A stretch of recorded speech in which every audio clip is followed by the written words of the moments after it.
Martin Heidegger. Just the name stirs both reverence and unease in the world of philosophy. Reverence because he's one of the most influential thinkers of the 20th century. His work reshaped how we understand existence, time, and the very structure of human being. And unease, because the man behind the ideas was also, undeniably, a man who once pledged allegiance to the Nazi regime. It's a contradiction that refuses to sit quietly in the background. How do we reconcile being and time, with all its radical depth, with Heidegger's enthusiastic embrace of Hitler's rise? How do we engage with his insights on authenticity and human freedom, knowing they were born in the mind of someone who lent his voice, however briefly, to one of history's darkest ideologies? This is the dilemma that shadows Heidegger's legacy, and it asks us to confront a larger question, one that reaches beyond philosophy into the moral choices we make as readers, thinkers, and participants in cultural memory. Can we separate the philosopher from the politics? Can profound ideas stand apart from the flaws, sometimes grievous, of the one who conceived them? In this video, we'll step into that tension. We'll explore Heidegger's philosophical achievements, examine his Nazi involvement, and navigate the deeply divided interpretations of his work and character. Not to pass judgment, but to reflect on truth, on responsibility, and on what it means to think deeply in a world where thought itself can be compromised. Because to understand Heidegger, we must begin not with answers, but with the question of being, and the question of complicity. To truly understand the weight of Heidegger's dilemma, we have to begin not with his politics, but with his philosophy. Because before the controversy, before the criticism, there was the question of being. In Being and Time, published in 1927, Heidegger didn't just write a book, he reopened a conversation that had been gathering dust for centuries. What does it mean to be? Not in some abstract or mystical way, but in the most personal, immediate, pressing sense. To wake up, to worry, to choose, to die. Heidegger wasn't interested in defining being like a scientist categorizing species. He wanted to experience it, through the eyes of the being who lives it. That being he called Dasein. It literally means being there. And that's exactly what we are. We are the ones who show up in the world already immersed in relationships, histories, futures. We don't exist like rocks or trees. We question, we interpret, we care. Dasein is the creature that carries the weight of its own existence and knows, deeply, unsettlingly, that it will one day cease to be. From this existential structure, Heidegger unpacks one of his most powerful contributions: the distinction between authenticity and inauthenticity. Most of us, most of the time, live absorbed in the expectations of others, in what he calls the they-self.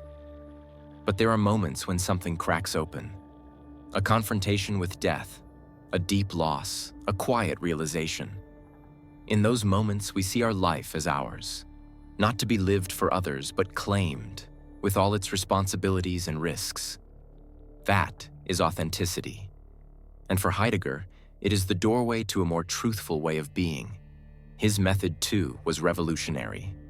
Drawing from phenomenology, Heidegger didn't build grand theories from afar. He began with lived experience. He turned inward, not to escape the world, but to excavate the structures that shape how we are in the world. His thinking wasn't linear. It spiraled, deepened, returned. And that method would ripple outward through the next century of thought. Thinkers like Sartre took his existentialism into the realm of human freedom and political action. Gadamer built a philosophy of understanding from Heidegger's hermeneutics. Derrida and Foucault bent language and power under Heidegger's influence. Even Hannah Arendt, once his student and more than that, carried his imprint into her analysis of totalitarianism and the human condition. So yes, the controversy is real, but so is the contribution. Heidegger didn't just influence philosophy, he transformed it. And to this day, whether we agree with him or not, we are still responding to his question: what does it mean to be? Which brings us now to the shadow that fell over that question: the moment when the philosopher stepped into history and chose a side. In 1933, something shifted, not in Heidegger's philosophy, but in his place within the world. That year, as Adolf Hitler rose to power and the National Socialist movement surged across Germany, Martin Heidegger accepted the position of rector at the University of Freiburg. It wasn't a quiet academic appointment. It was a deeply political act, and one that would cast a long, complicated shadow over everything he wrote, taught, or thought thereafter. As rector, Heidegger didn't simply comply with Nazi policies. He actively aligned himself with them. In his now infamous Rectoral Address, delivered that same year, he adopted the rhetoric of the regime, calling on students to embrace the inner truth and greatness of National Socialism. The language was not vague. It echoed the ideological fervor of the time, and even today, it remains difficult to reconcile with the man who once taught that authenticity begins in resistance to the herd. He wasn't merely speaking words. Heidegger implemented Nazi reforms at the university. He supported the exclusion of Jewish professors. He reinforced nationalist ideals. And while his term as rector lasted only a year, he resigned in 1934. The resignation did not come with a public break from the regime. Instead, it came quietly, ambiguously, without renouncing the ideals he had once so publicly endorsed. For years, scholars debated how deep that affiliation truly ran. Some believed it was opportunistic. Others hoped it was a mistake born of naivety. But then came the Black Notebooks, published decades later and filled with Heidegger's private reflections. What they revealed was sobering. There, in his own hand, were repeated expressions of anti-Semitic thinking. Abstract, yes. Philosophically dressed, perhaps, but unmistakable. He spoke of world Jewry as a rootless force of modernity. He saw the rise of Nazism not merely as a political event, but as a kind of metaphysical necessity, a response to the spiritual decline of the West. To understand this fully, we must return to the Germany of the 1930s. A nation still raw from defeat in World War I, fractured by economic despair, desperate for unity and purpose. It was a time when many intellectuals flirted with ideology in hopes of restoring order to a broken world. But not all crossed the line into complicity. Heidegger did. And what makes it more troubling is that he did so not despite his philosophy, but perhaps in some dark and distorted way, because of it. This is where interpretation splinters. Some see a thinker led astray, others, a philosophy that was never innocent to begin with.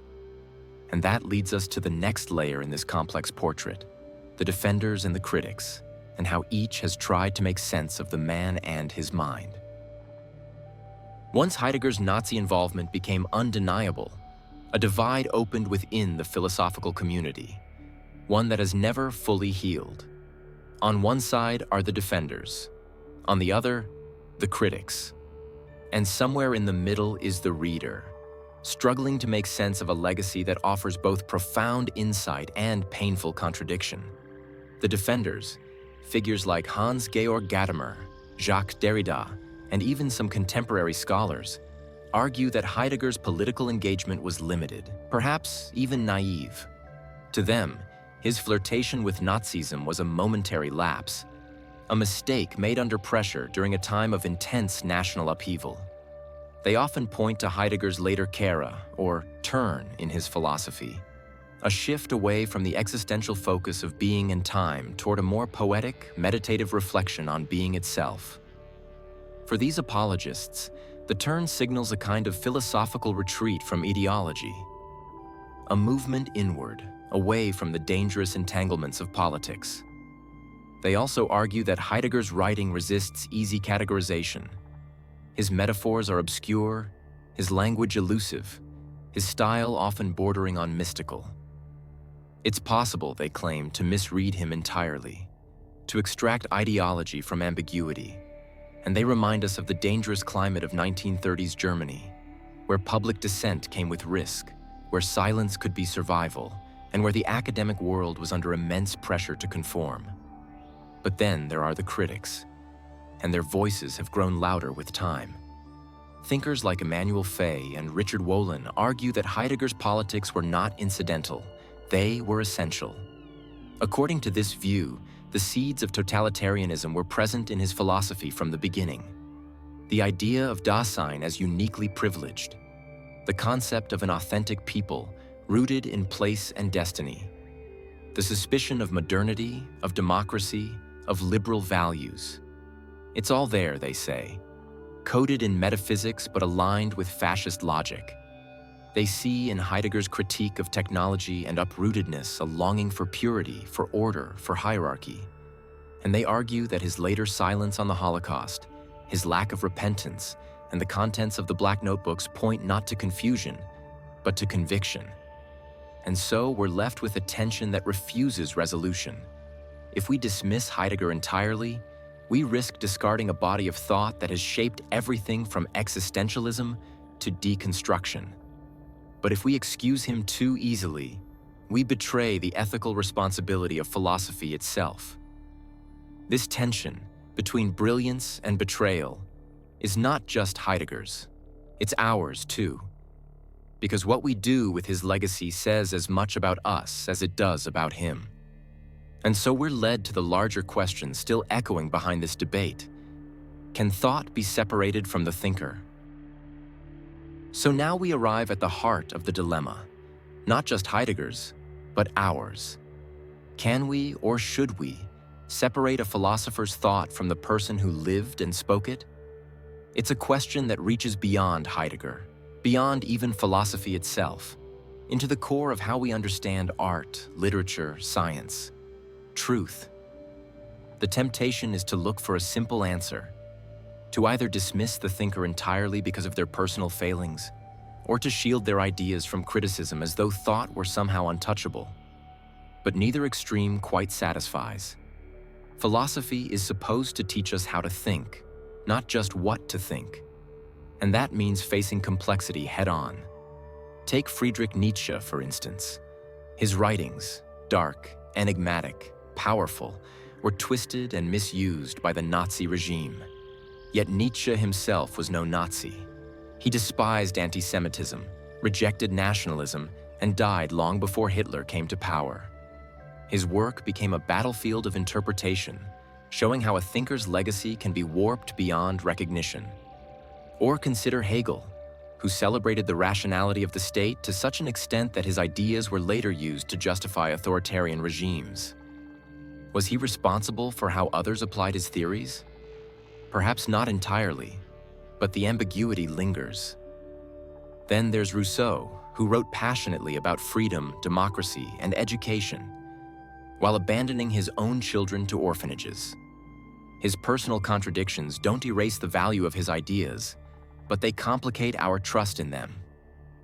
Postmodern thinkers like Roland Barthes and Michel Foucault offered a different solution. In declaring the death of the author, they suggested that meaning no longer belongs to the creator, but to the reader. The context, the life, the intention, they all dissolve. What matters is how the text is interpreted. It's a liberating idea, but also a dangerous one. Because if we sever thought completely from the thinker, we risk losing accountability. And in philosophy, especially in philosophy, accountability matters. After all, if philosophy is about truth, about justice, about what it means to be human, then shouldn't the life of the philosopher matter too? Can someone speak of authenticity while living in denial? Of ethics while enabling cruelty? These questions are not meant to close the door on difficult thinkers, but to keep the door open with clear eyes and steady hands. Ultimately, the responsibility falls on us, not to idolize, not to dismiss, but to engage, critically, carefully, and yes, compassionately. Because separating thought from thinker isn't a binary act. It's an ongoing process of discernment, one that asks us to think deeply not just about what's been said, but about who's saying it and why it still matters. And that brings us back to Heidegger, his silence after the war, and the echoing absence that still haunts his legacy. After the collapse of the Nazi regime and the unimaginable horrors of the Holocaust came to light, Many philosophers, writers, and public figures were forced to reckon with what they had said, or failed to say. But Heidegger, perhaps the most intellectually towering of them all, remained largely silent. He never publicly condemned the Holocaust. He never issued an apology, nor did he express clear remorse for his early support of the Nazi regime. And for many, that silence has been just as damning as his earlier complicity. It wasn't merely the absence of words, it was the absence of responsibility, the absence of a reckoning. There was, however, one glimpse into his thoughts. A long interview he granted to Der Spiegel in 1966, on the condition that it be published only after his death. In it, he spoke cryptically about technology, destiny, and Germany's spiritual crisis. But when asked directly about Nazism, he deflected. There was no apology, no ownership, only vague commentary, cloaked in metaphysical terms. It was a reflection, perhaps, but not a redemption. Even those closest to him were unsettled. Hannah Arendt, his former student and once his lover, held a complex view. She revered his intellect, called him a true genius of philosophy, but also recognized his deep moral failure. In her letters and later writings, she did not hide her disappointment. She saw in Heidegger a man who had glimpsed profound truths, yet failed to live them. That silence, intentional or not, still echoes. It shapes the way scholars approach his work. Some read it as philosophical detachment, others as cowardice. But it raises an important question. Can silence be a philosophical stance? Or is it, in moments like these, a moral evasion? Heidegger often spoke of listening to being, of tuning into the unsaid. But history asks more of us. It demands speech. It demands witness. And in this, Heidegger's silence speaks volumes, not through depth, but through absence, which leaves us finally with the burden of judgment, of deciding how to live with thinkers who failed to live by their own thought. What do we do with their legacy? How do we carry forward the parts that enlighten without forgetting the parts that betray? So, can a philosopher be separated from his politics? When it comes to Martin Heidegger, the answer resists simplicity. His contributions to thought are undeniable, radical, transformative, and foundational to entire schools of philosophy. His inquiry into being reshaped the way we understand existence itself. Yet alongside this brilliance stands a deep moral failure, a silence where there should have been outrage, a loyalty, however brief, to a regime built on cruelty. And maybe that's the hardest truth to hold, that genius and darkness are not mutually exclusive, that a single mind can open doors to insight while closing its eyes to injustice. Heidegger wasn't the first, and he won't be the last. But his case reminds us of the complexity we inherit when we engage with powerful ideas born from flawed people. What's required of us is not blind reverence nor outright rejection. It's critical engagement, a willingness to read with awareness, to question what we absorb, to understand where the brilliance ends and the blindness begins. Philosophy demands rigor, not just of logic, but of conscience. Heidegger's legacy is not a clean one, but perhaps that's exactly why it's worth exploring. Not because it comforts us, but because it challenges us. Because it forces us to confront the uncomfortable question: what does it mean to be responsible? Not just intellectually, but ethically, historically, when we engage with dangerous minds? Maybe there's no final verdict, only an ongoing responsibility to think with depth, to act with care, and to remember that even in the pursuit of truth, we are never exempt from the weight of what we choose to ignore.